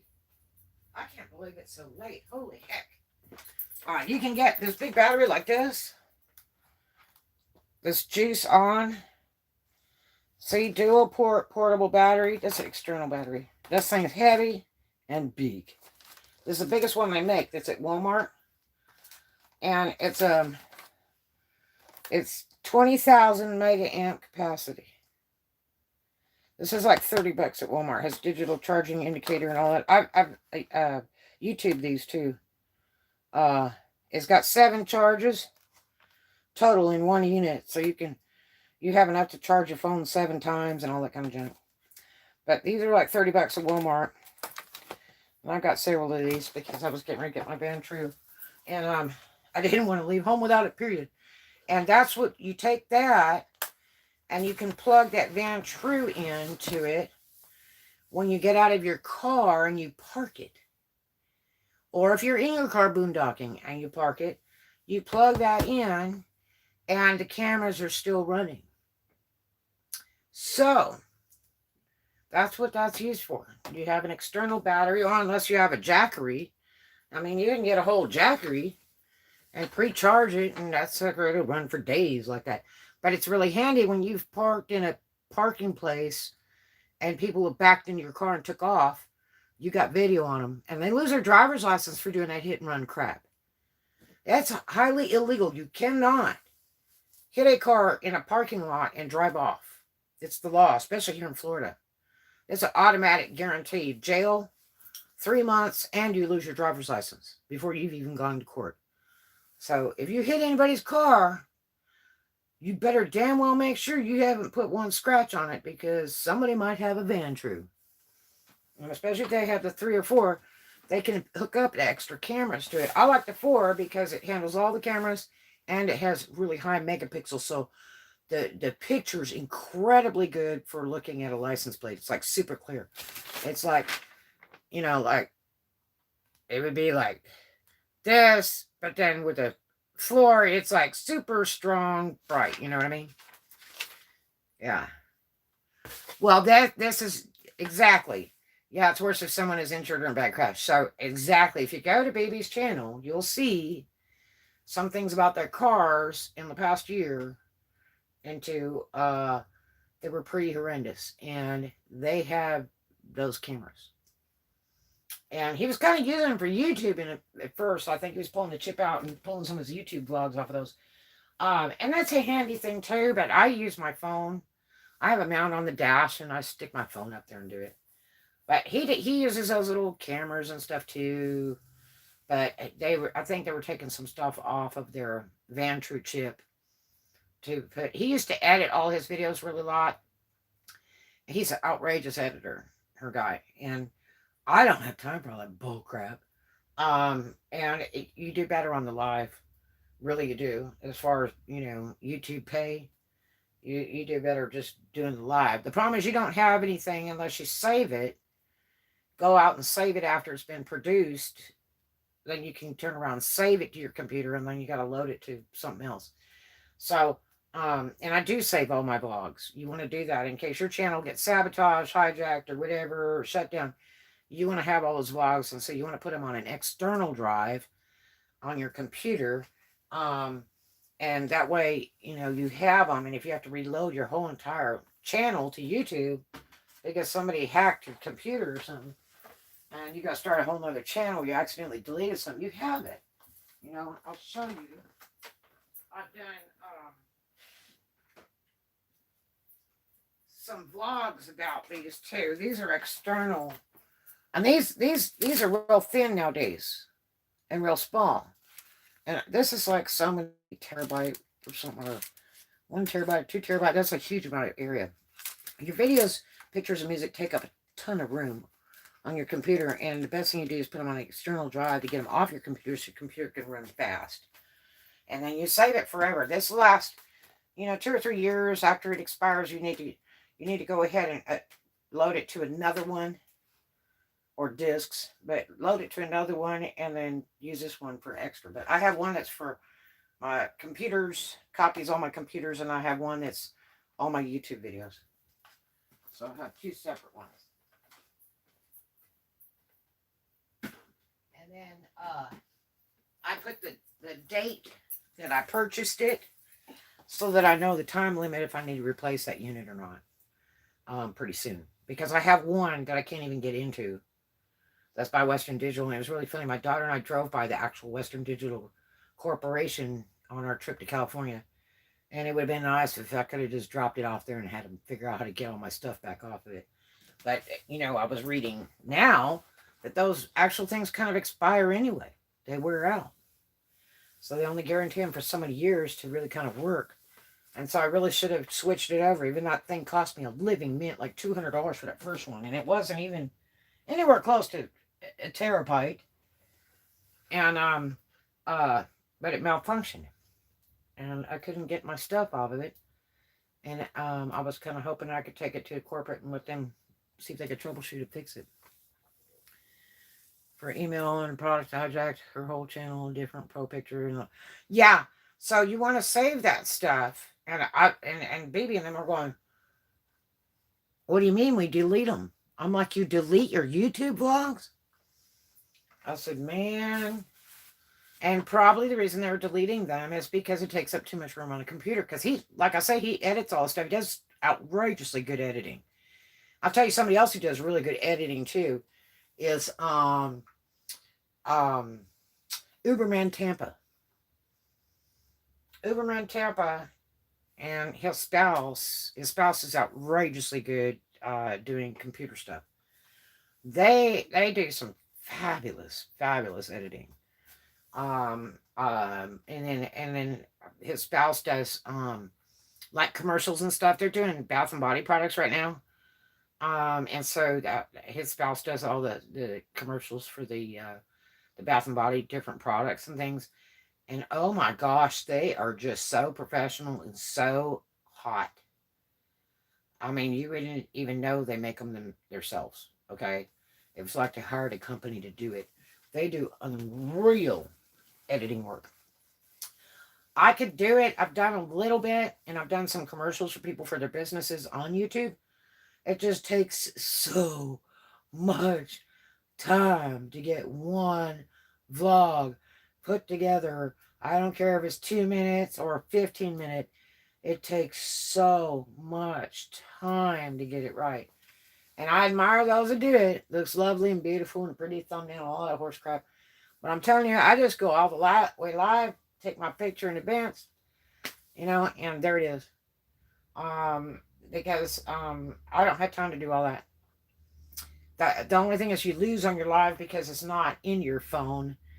But you can go and download it, to your computer and then transfer it off onto an external drive. That way you don't suck your computer up putting all that trash on there because it'll eat it up quick.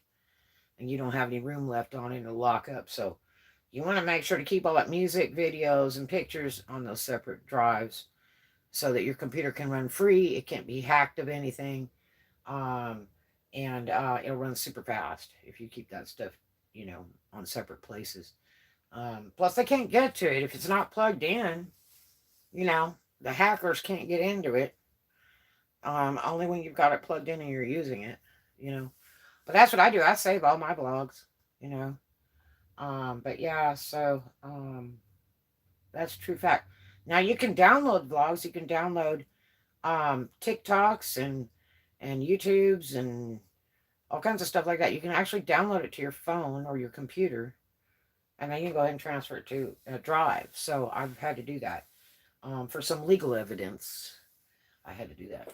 So that can also be done too. You just have to click the right stuff and all that. I learned about clicking on everything, and I figured out which was the right one to do it. So yeah. But anyway, so it's been a slice of heaven. You guys need to watch BB and them. They're in the Tampa area of Florida, which is like 2 hours ahead of me. I'm trying to see what time is. It's 5:07 now. So it's like 5, 6, 7 p.m. There they are. That pig. Oh, the 100-gallon drum of pee-pee. Well, I had 2 different people come to help me. And yeah, because I had to, I was paying rent on that unit, getting the rest of the stuff sold and moved out of there. And it eats away your income when you're doing auction storages if you don't get the stuff out quick. So, and at first I thought that was fuel in there. But, and when I first bought the unit, a friend of mine goes, "Hey, you see that blue trash can under that table?" Well, it wasn't a blue trash can. It was a 100-gallon thing of pee-pee in there. 100-gallon drum. At first, when I saw it was a drum, I thought it was, oh no, that guy was renting at that storage company since like the 70s. And I heard his other unit had about 50 gallons of pee-pee in gallon jugs of milk. In the other unit. The big unit. Yeah. Because the complex said, yeah, not like we haven't heard that story before. So the guy that bought the other unit for like 1,000 had 50 gallons of milk gallons full of pee-pee. Why you save it, I don't know. But I thought it was fuel. A lot of older people like to save fuel in bulk around their house, which is very, very dangerous, and it's very dangerous to transport it in your car and breathe it. Amongst if you got in a wreck or anything else, it catches on fire, it blows up. It's just very dangerous. It's not worth doing all that. It makes you brain dead breathing it. The weirdest thing I ever found was about that 100-gallon drum of pee-pee. At first I thought it was fuel. I called a couple friends of mine to come and look at it and tell me what it was. I said, I don't know what's in here. And I'm thinking it's gas and if it's fuel, the only problem when you store fuel after about 4 to 6 months, it turns to turpentine. So you can't even use it in your car. It'll trash your car. And a lot of people don't understand that. You don't save fuel to use it later. It doesn't work out well. I know a guy ruined his car by going, hey, I found a bunch of fuel in here. Drop a cig, a big. I know the spark just boom. If you got in a wreck and somebody hits the car, spark blows the car up. Yeah, it's not smart. And I've known a lot of people that would do that. I'm gonna buy 1,000,000 gallons right now so I won't run out. Not smart. And so, like I say, it goes bad. Then I wasn't sure if maybe it was turpentine, some chemical, but I didn't see any labels on the thing.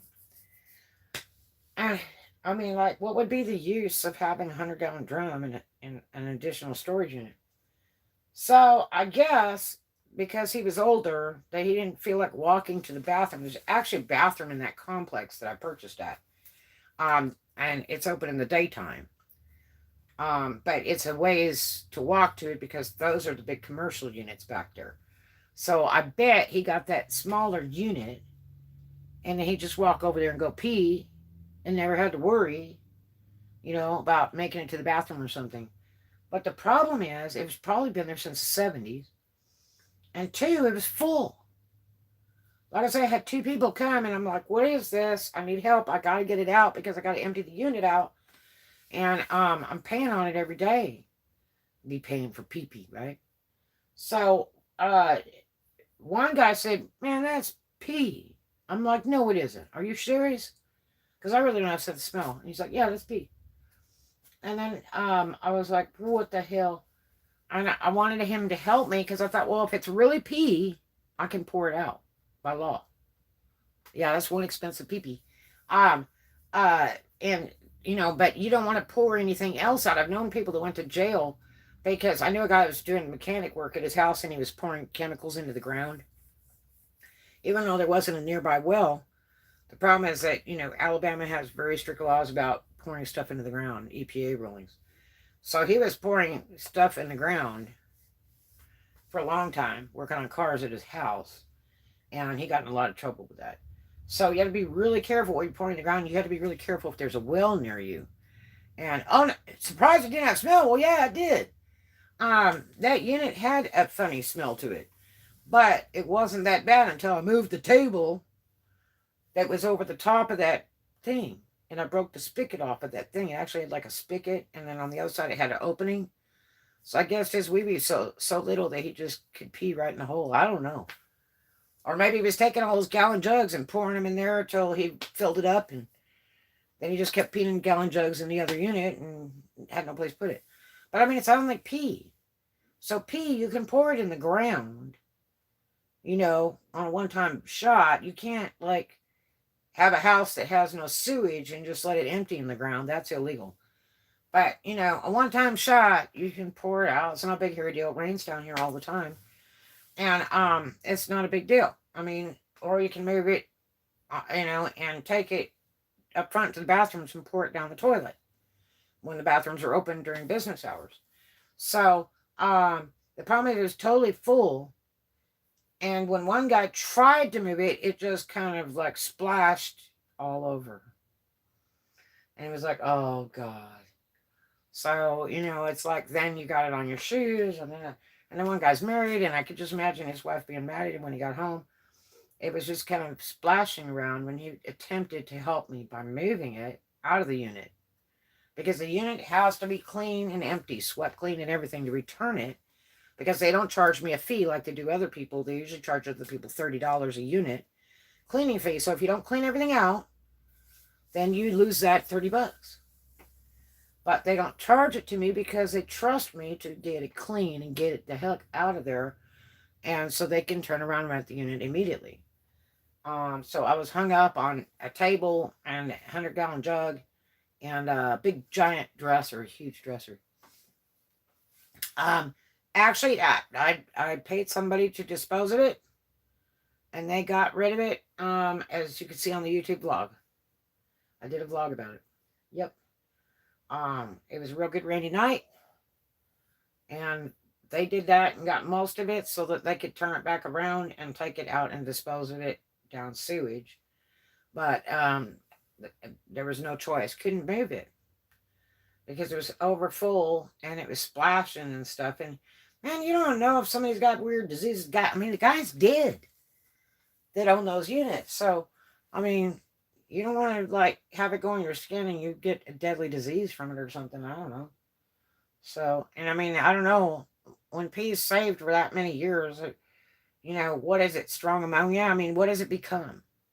What about the germs in it? What does it become? Especially it's in a storage unit in Florida in the heat, the extreme heat, and in the winters, what does it turn into? You know what I mean?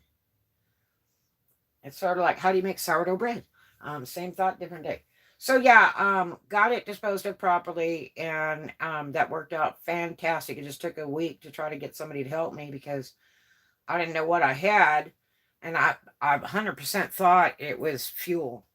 I really did. But it wasn't. So, but that's probably the weirdest thing I've ever run across in a storage unit. I mean, the next weirdest is like really used up beds. And it's from people trying to boondock in storages and get caught. And it's like you buy this big unit and all of a sudden there's a bed behind it. And it's like, oh man. So there's a king size bed on the ground, I mean, there's a lot of crazy stuff you run into in these storage units. Um, but yeah, the 100 gallons of pee is like when I told my brother, he's like, so you bought a storage unit with 100 gallons of pee in it? And I'm like, well, it's not like that. So, do you really think I'd buy a storage unit with 100 gallons of pee? But it's just one of those things, just one of those things. I just don't know why I saved it all that time, because that stuff could have been disposed of, There was no reason to have, 100 gallons of pee is a lot of pee, And that's not counting that all the gallon jugs were in that other unit. There was like 50 gallons. Yeah, there's no reason to save all that. I just old and lazy, I guess. I don't know. I just don't know. But anyway, so I appreciate you guys for coming. It's been a slice of heaven. You better get over there and check out BB's Adventures, because I'm getting ready to sign off. It's called BB's Adventures with a S. And they're in the Tampa area, and they're doing the gingerbread house tonight. So go over and check them out. Say hi. Sub them, whatever. They have some really fun vlogs of all kinds of different stuff. They do a lot of DoorDash stuff too, which is their top of the line vlogs. There they are right there. They said later. Yeah, later gator, man. We'll be seeing you on that vlog. So everybody go check BB's Adventures out and check out the gingerbread vlog they're doing this evening, which should be any minute now. Because remember, they're 2 hours ahead of me. I'm in Upper Florida. It's 5:18 p.m., so it's about 7:18 p.m. over there. So they'll be doing that vlog pretty shortly here. Yep. So do check them out, and I hope you guys have a great one. Thanks for hanging out with me today. It's been a slice of heaven as always. All right, I love you. Do something kind for a stranger.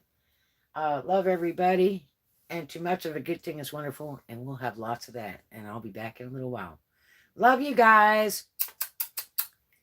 Blowing kisses to you.